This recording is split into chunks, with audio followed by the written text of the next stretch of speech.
message today we see in many ways taking place right before our very eyes. On one hand, there's kind of two parts to this message today.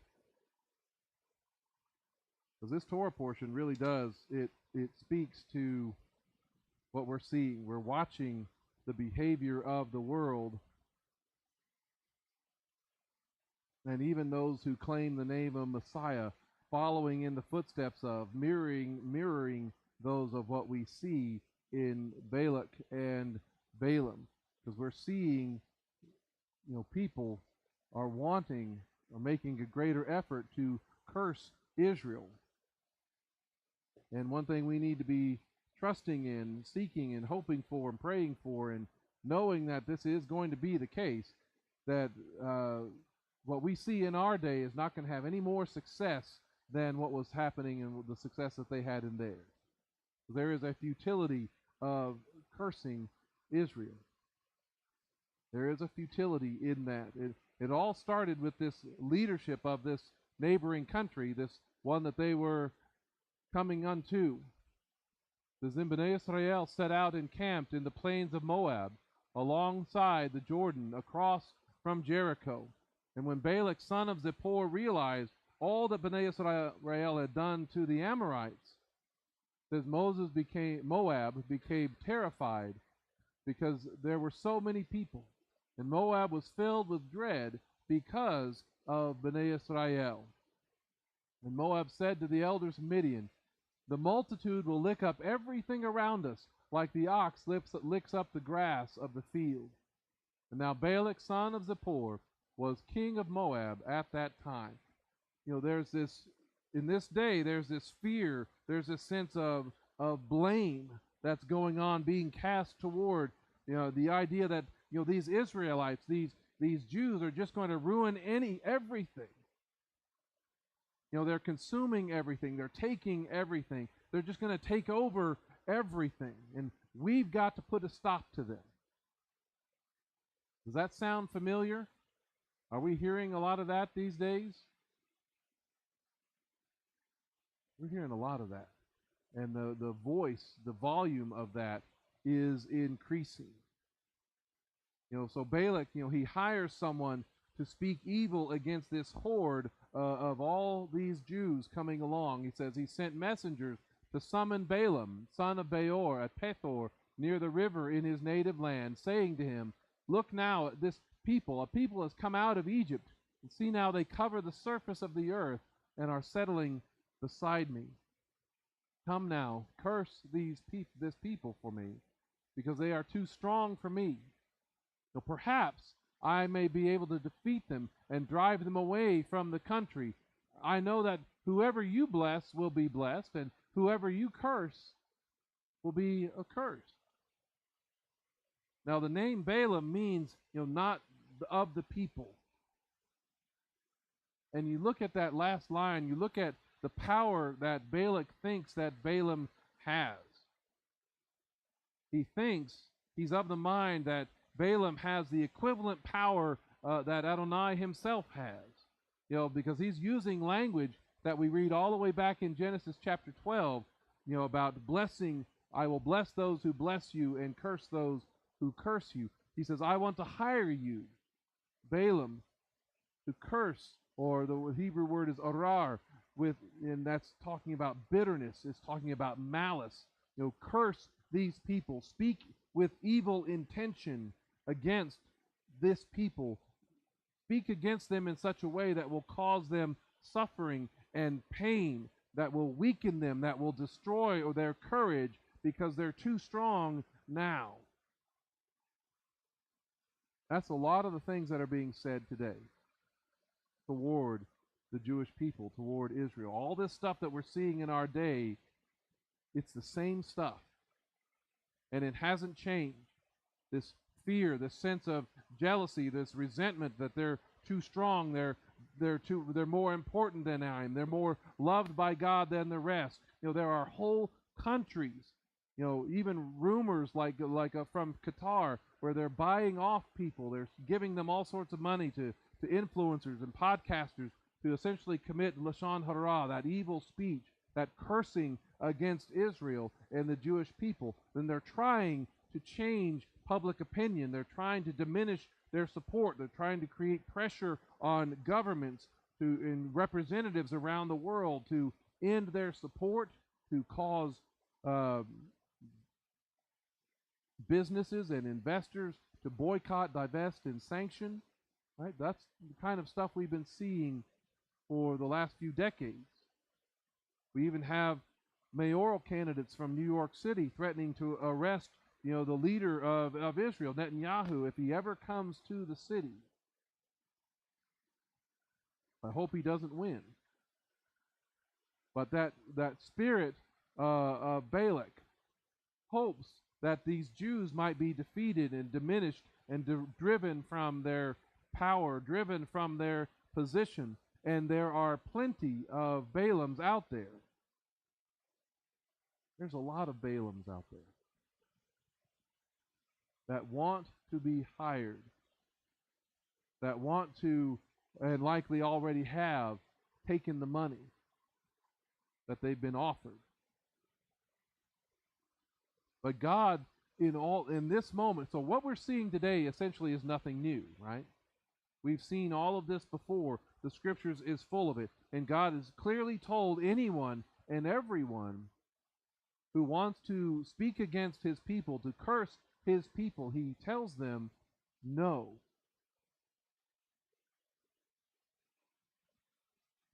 He tells them no.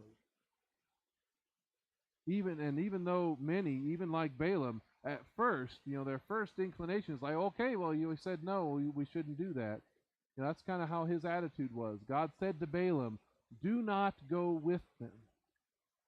Do not curse them, being my people, for they are in fact blessed. And so Balaam got up in the morning and said to the officials of Balak, go back to your country, for ADONAI has refused to let me go with you. I'm not going to do it. I'm unwilling to do this.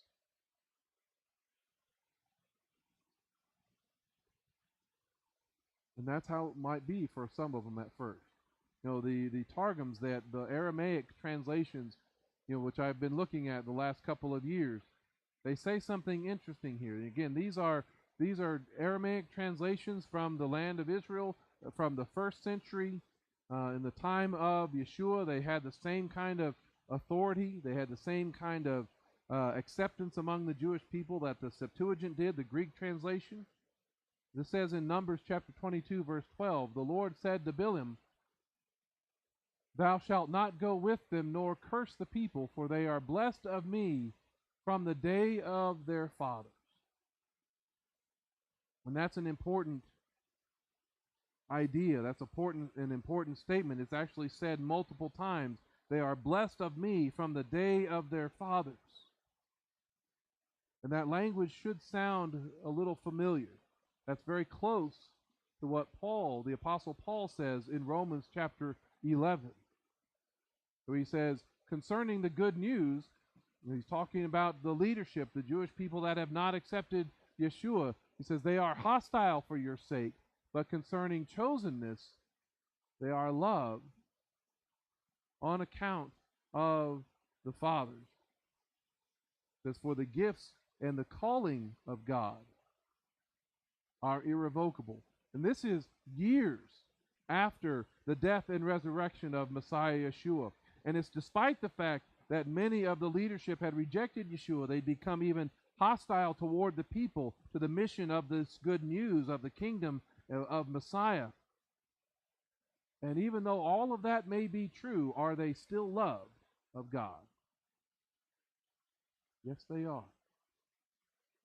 They still had a place in the plan and the purposes of God, because the gifts of God and his calling are irrevocable. They all because they are loved on account of the fathers. So still to this day, they are loved on account of the fathers, because God, he made certain promises to those fathers, to Abraham, to Isaac, and to Jacob, and not all of them have been fulfilled yet. We've not seen those things taken in. Some of them have, but not all of them have. And even though, just because Yeshua is the goal of the Torah, as we read in Romans 10, just because Messiah is that seed from Galatians, just because the Gentiles have been adopted and grafted in as the spiritual children of Abraham, does not mean that those physical descendants no longer matter, which is what a lot of people are trying to say these days. They're trying to say that all of those promises have been transferred over to us. Those physical descendants are irrelevant and no longer matter. But instead, what we see God doing, He is adding, He is expanding His promise to include others by faith.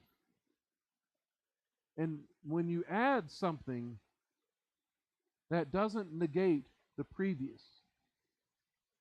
It doesn't take away from what the promise has already been including of. Even the unbelieving ones still matter because He gave His word.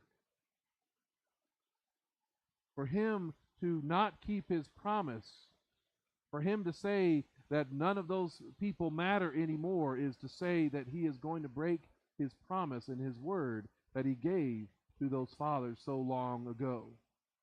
His calling is irrevocable.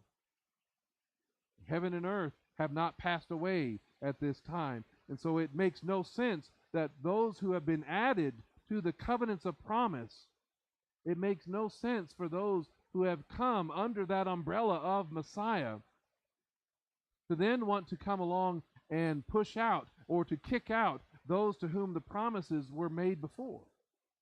It makes no sense for us who have been added to come along and try to say it no longer counts for you who've been here this whole time. You know, when you think about current contemporary issues, you know, why do we see so many Americans upset about the whole immigration issue? It's not because they don't want people to come to this country, because this is a great country. Of course, people want to come here and benefit from the freedom and from the prosperity and all of those things. They get upset. What you see people arguing about and getting mad about is because so many prefer the flag of the place that they left. The religion that oppressed them in those other countries, for example, that they wanted to get away from so they could be free. They get upset because they don't really want to become a part of this country. Instead, they want to make America into what they left and curse the America that is. That's why people get so mad and so upset. That is so much of what this movement of anti-Semitism is within Christianity. We want to come to the Jewish Messiah. We want to join and be added to those covenants of promise, but then curse those to whom the promises and the covenants were made and push them out and push them aside. We want all of the blessings to ourselves, but and leave all of those curses to those who came before. And if we resent it on a national level for us, imagine how they must feel when we say that kind of stuff to them. Often it is the allure of the money, it's the promise of power and influence is going to prove too much to a lot of those Balaams in the world that are alive and well. That promise of what they're going to be given if you just turn away, turn your back on, and speak against this people. They're going to get something. We promise you'll improve from it. He says, I will richly reward you, and everything you tell me I will do. Just come now and curse this people for me. But Balaam answered Balak's servants. It's like he's negotiating here. Even if Balak gave me his house full of silver and gold, I cannot cross beyond the mouth of ADONAI, my God, to do anything small or great. But now you may spend the night here too, then I may find out anything else ADONAI may say to me. See, this is a negotiation. He's feeding them. Like, you give me, this is what I might be willing to accept. This is like a bigger, I'm asking, he's like a sports star asking for a bigger contract. The greater money and power that was promised, he hoped would surely change his mind. He's hoping that it's going to change Adonai's as well, that he's going to take the money, that he's going to accept the bribe and the payoff. Now, but here's the thing: does Adonai change, or is he the same yesterday, today, and forever? Is he going to be bought off and bribed? No, everything is already his, right?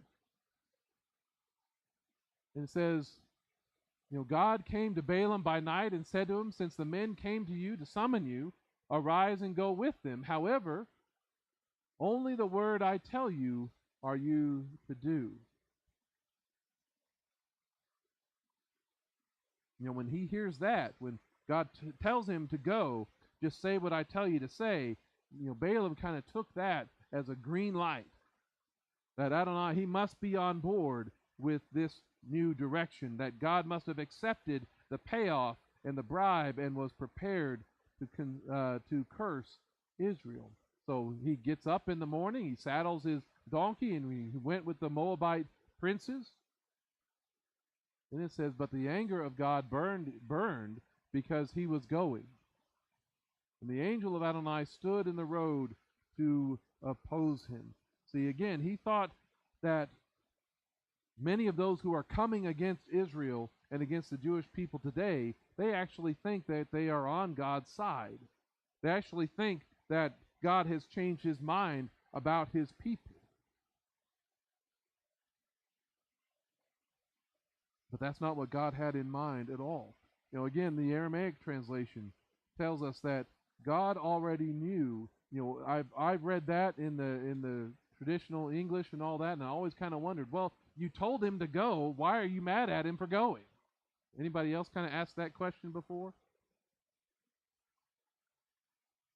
We see this in the Aramaic. Again, these often have a little additional commentary that gives insight into the first century Jewish thinking. It says, the anger of the Lord was provoked because he would go, that he might curse them. And the angel of the Lord stood in the way to be an adversary to him. So again, he had already, it's like when God said go, they said, okay, I've got the green light to curse these people. Even though he told them, God already told him, no, you're not going to curse these people. They are blessed. Balaam was going because in his heart, that's what he wanted to do. He took the money. He took the attention. Verse 32 puts it like this. He says, it is known before me that thou seekest to go to curse the people, a thing that is not pleasing to me. He will never be pleased with someone who wants to speak against or curse his people. Anyone who wants to curse Israel or the Jewish people, this is his verdict. It is not pleasing to me. And of course, many of y'all should know, hopefully, the outcome of this account. In the particular place, this is where the donkey tries to steer off the side of the road and tries to get him to stop, but he doesn't go along with it. He keeps beating the donkey to get him back into place. And the donkey eventually speaks and saves his life, right? But he keeps going anyway. And he tries 3 times to curse Israel, but each time he's kind of figured out, I better say only what he tells me to say. That's a smart policy. Every time he tries to curse him, Adonai reveals a blessing instead. And that's just like what happened in the life of Joseph. What he intended, what he wanted to do was curse. So what he intended was evil, but God in turn does it for good. None of these people that are here in our lives today that want to curse Israel have the power or have the authority to curse those whom God has blessed. And that's a comfort for me in these days when you're hearing all this talk, even some going on last night at CPAC from some pretty famous speakers. that are speaking against Israel. Because hearing it, it disappoints me. It disgusts me. It upsets me. It makes me concerned for the future of our nation. But I am comforted knowing that none of these modern-day Balaams have the power or authority to remove God's blessing from his people, no matter how much they want to, no matter how much money they may throw at it, no matter how sincerely they believe it in some false, understanding of the prophetic future or the kingdom or the Messianic era. Because ADONAI, God, is their strength and their shield, their ever-present help in times of trouble. These blessings that he promised, even to Abraham, all the way back in Genesis 12, were on the future, all the way through to the end. And despite Balaam's best efforts to curse Israel, he ends up providing some elements of how we started today's service. Numbers chapter 24, 2 through 9. Instead of speaking a curse, he speaks blessing. It says, lifting up his eyes, Balaam saw Israel dwelling by tribes. The Ruach Elohim, the Spirit of God, came over him, and he uttered his oracle and said, this is the oracle of Balaam son of Beor, and the oracle of a strong man whose eye has been opened. The oracle of one hearing God's speech, one seeing Shaddai's vision, one fallen down, yet with open eyes. Starts out, how lovely are your tents, O Jacob, and your dwellings, O Israel.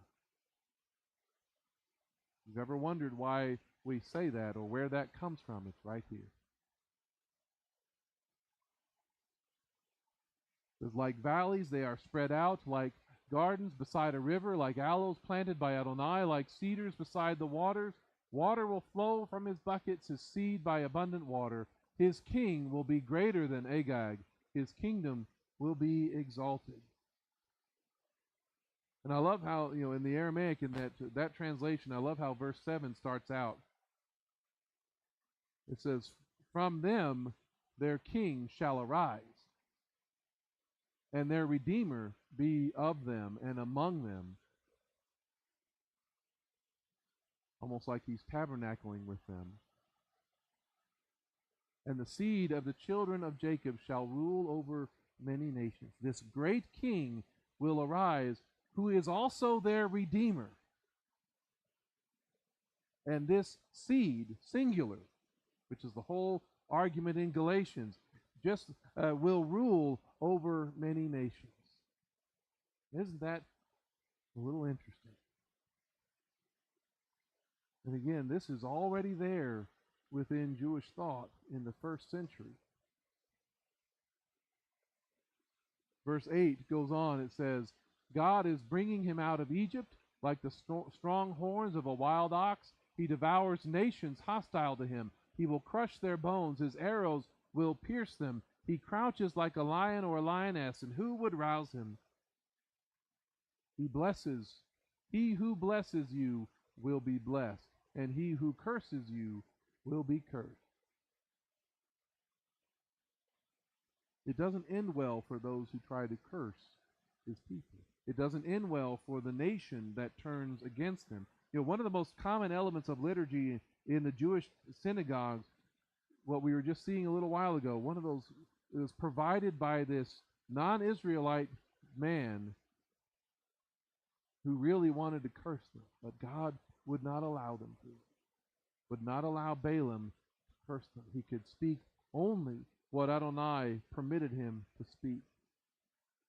And of all of these modern Balaams, if they start turning against Israel and the Jewish people, if they start speaking against the Jewish people, if they were truly hearing from God and speaking only what he wanted, would they be able to do that? Would they be able to curse Israel or the Jewish people if they were truly hearing from him? That's an important question. That's kind of a rule that we need to follow. This is the rule. If you're listening to someone and they are essentially cursing Israel and the Jewish people with all the things that are being said right now, with the blood libels, the charges of genocide, the apartheid, the conspiracies that they're planning on taking over the world, you've got to know they are not hearing from, nor are they speaking from God's voice.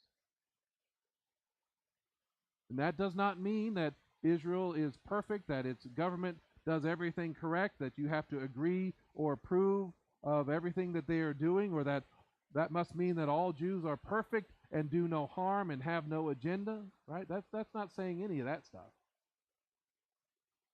But some people are being paid to turn people against them, and they relish in highlighting every fault. Balaam wanted to do that, but he was prevented from doing so. And I pray that God prevents more of these people from doing so in our day. But he was prevented from doing so because of who Balaam was hearing from. This is kind of the second part of the message, again, because it's the Aramaic that provides some important insight, again, into the Jewish understanding from the first century of who Balaam was talking to. When you go back to chapter 22, verse 9, it says, "And the word, or the memra, from before the Lord came to Balaam. And he said, what men are these who are now lodging with thee?" Y'all have been hearing me talk about the memra for a good while, right? The memra, the word, when the invisible, omnipresent God of the heavens wants to be seen, wants to act in a specific place on earth, it's the memra, it's the word who does the action. It's the word who is the one that's doing the speaking. The memra, or the word, is the image of the invisible God, the exact representation of his being, in whom all the fullness of deity dwells bodily. This memra is connected to the Messiah in Jewish thought. We'll see some of that here in some of these passages. But several terms are used interchangeably in these chapters, in the Targums. The next verse even reveals something important, that you might recognize what this sounds like, that if you have seen the memra, you have seen the Father. If you speak to, or if you're speaking with the memra, you have spoken to Adonai. That's verse 9, the word, the memra, from before the Lord came to Balaam. Verse 10, "And Balaam said before the Lord, Balak Balaam, king of the Moabi, hath sent messengers to me, giving that message. The memra came to him, and Balaam was before the Lord, letting the Lord know that he's been approached by Balak's messengers. And Balaam invokes the word. He invokes the memra all throughout this account of leading up to leaving with them. A little bit later, when Balaam is on the way and that donkey is trying to save his life, it's the angel of the Lord who opposes him, right? Y'all remember that? It says, "But the anger of the Lord was provoked because he would go that he might curse them, and the angel of the Lord stood in the way to be an adversary." We saw that. We looked at it a little bit earlier. Well, back in Genesis, again in these Aramaic translations, the Aramaic identifies who this angel of the Lord is during the life of Hagar, because it's the angel of the Lord who speaks to him, speaks to her. The angel of the Lord found her at the fountain of the waters in the desert, at the fountain of waters which is in the way to Shagrar. And he said, "Hagar, handmaid of Sarah, whence comest thou, and whither dost thou go?" And she said, "From before Sarah my mistress I have escaped." And the angel of the Lord said to her, "Return to thy mistress, and be subject unto her hand." And if you know how this figure, this terminology, this nomenclature works, when the angel of Adonai speaks, Adonai is speaking. When the angel of Adonai sees, it's Adonai who sees. That's why she calls this place El Roi, the God who sees me. It's the angel, the one who spoke to her, is identified in verse 13 of this passage. That she gave thanks before the Lord, whose memra spake to her, and thus said, Thou art he who liveth and art eternal, who seest but art not seen. For she said, For behold, here is revealed the glory of the Shekinah of the Lord after a vision. The angel who spoke to her is the memra. They are one and the same. The memra is acting in this world. She hears the memra's voice, which is ADONAI's voice. She's described him as a being living and eternal who sees but is not seen. But she has seen the memra, the word, the glory of his Shekinah. Right? It's much like what it's talked about in Hebrews chapter 1. The Son, who is the Word, right? The Word made flesh, the memra, is the radiance of his glory and the imprint of his being, upholding all things by his powerful word. All of these ideas are connected from the old to new. And in all of this, it is the memra who is providing the word to Balaam. And it is the memra who is blessing and protecting his people. Numbers 23, verse 8, he says, How shall I curse while the memra of the Lord, while the word of the Lord blesseth them? And whom shall I diminish when it is the memra, the word of the Lord, that is increasing them?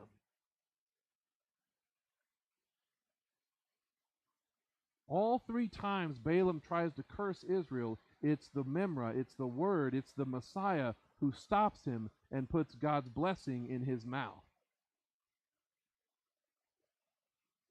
Verse 19, the first part of that, it says, It's the word, the memra of the living God, is not as the words of men, for the Lord, the ruler of all worlds, is the unchangeable. But man speaketh and denieth. Neither are his works like the works of the children of flesh, who they consult and then repeat them of what they had decreed. Right, so if the memra is not just like any other speaker or any other human being, or is in fact holy and set apart. Goes on, he says, When the Lord of all the worlds have said, I will multiply this people as the stars of the heavens, and I will give them to possess the land of the Canaanites. Is he not able to perform what he has spoken? And what he hath said, can he not confirm it? Behold, from the mouth of the holy word,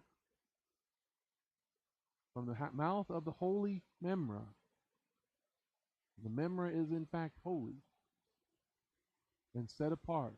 From the mouth of the holy word I have received the benediction, and their appointed benediction I cannot restrain from them. I cannot keep it away from them. The memra is holy. The memra is connected to ADONAI in the heavens and Messiah to the earth. As the very next verse says, verse 21, Balaam the wicked said, I see not among them of the house of Jacob such as worship idols. They who serve false idols are not established among the tribes of the sons of Israel. The word of the Lord their God is their help. The memra of the Lord is their help, and the trumpets of the King Mashiach resound around them. The trumpets of the Messiah, of the King Messiah, is among them.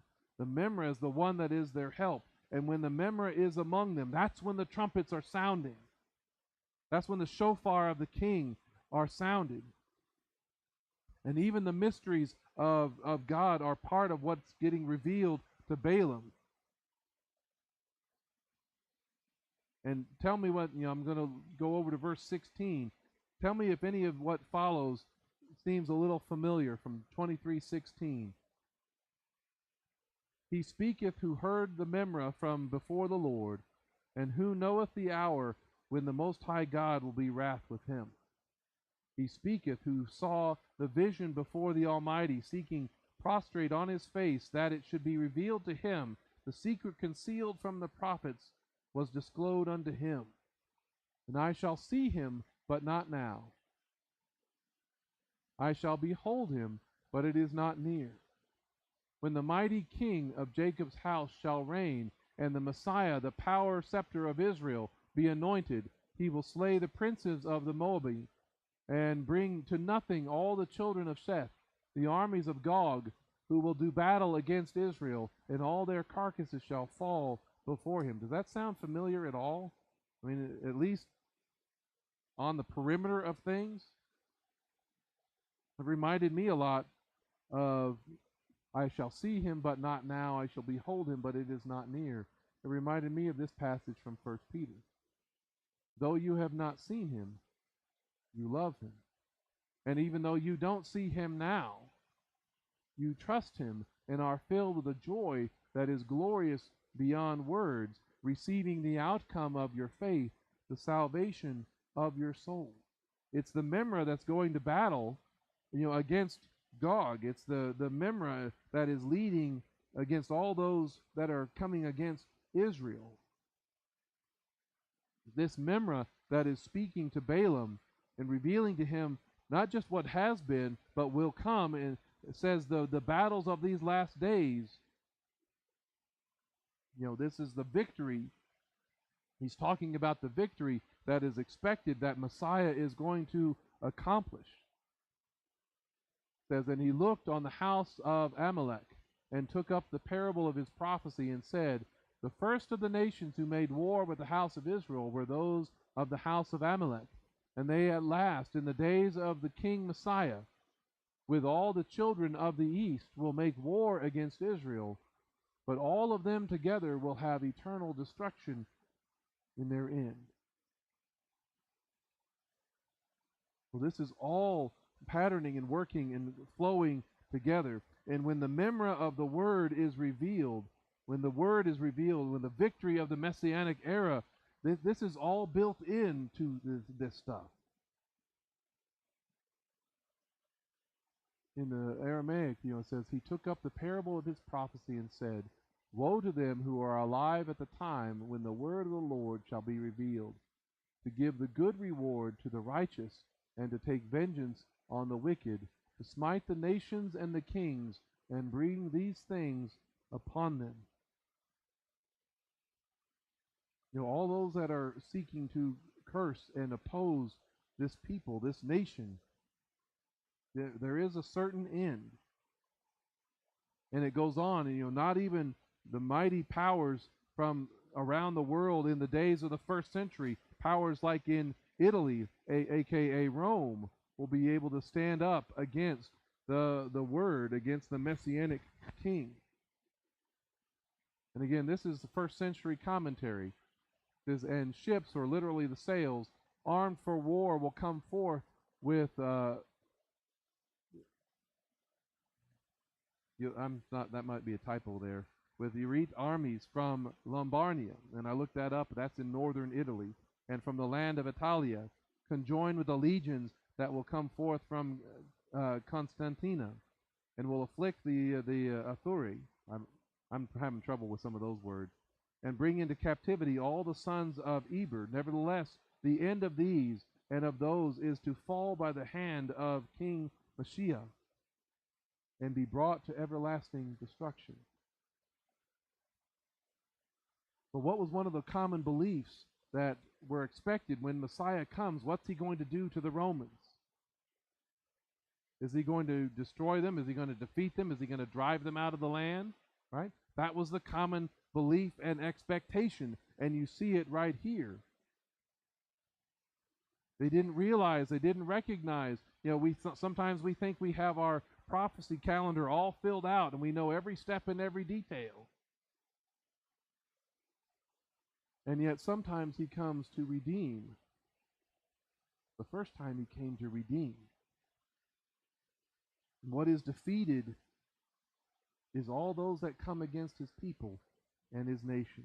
All those who want to curse and not bless. All those who lead people to abandon their connection to the fathers, to Abraham, Isaac, and Jacob, to the Torah, and to the people of God. Because even if they don't believe the Messiah right now, are they still loved on account of the fathers? Are the Jewish people still loved on account of the fathers? Yes, Paul said that.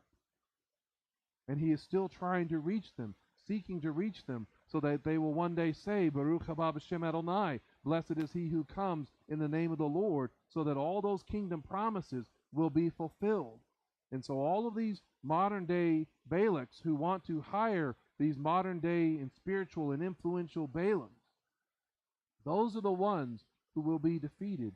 Those are the ones that we have to be able to see and recognize and not tolerate in our ranks, those who judge and slander the brethren. That's a warning that even James gave us in chapter 4, where he says, humble yourselves in the sight of ADONAI, and he shall lift you up. Trust yourself to him, not what everybody else says, not what everybody else is trying to say about you. Humble yourself in his eyes, and he will lift you up. It says, do not speak evil against one another, brethren.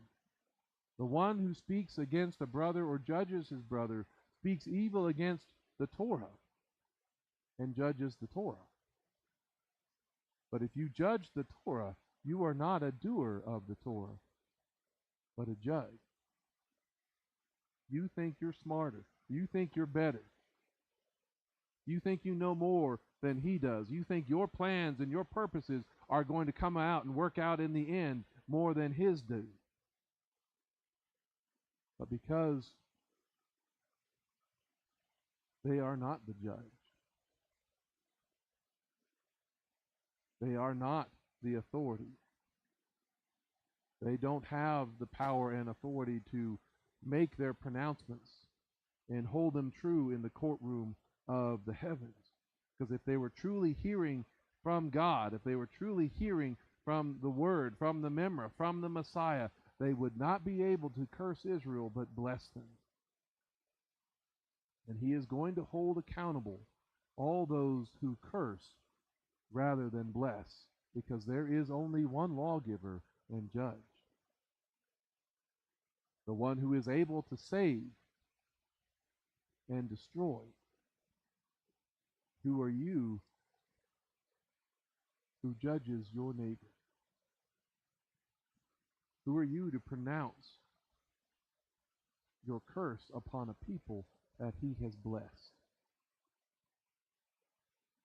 This is a battle ongoing in our day. And it's a battle we need to know is happening. The battle that we need to be aware of and recognize, and also fully and completely trust in the outcome of where that's going to end.